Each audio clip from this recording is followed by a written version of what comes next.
Bila anda membeli emas di mana-mana sekalipun, termasuk kedai emas, secara online atau melalui bank, pastikan ada jaminan beli balik tanpa syarat, spread value yang rendah dan pastikan jual emas dapat duit, bukannya tukar dengan emas yang baru.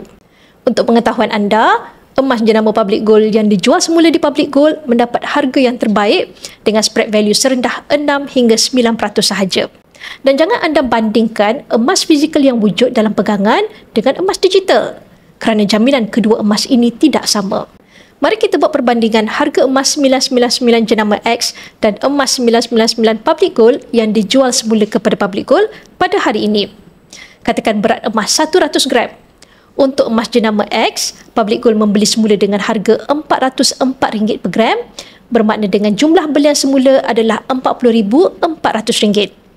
Dan untuk gold bar 100 gram jenama Public Gold beli semula dengan harga RM41,426 bersih tanpa sebarang tolakan. Untuk berat dan ketelunan emas yang sama, cuma beza jenama. Anda boleh lihat perbezaan dari sudut keuntungan sebanyak lebih RM1,000. Jadi sebenarnya dalam belian emas, bukan hanya beli pada harga yang lebih murah, tetapi pastikan anda dapat jual dengan harga yang tinggi.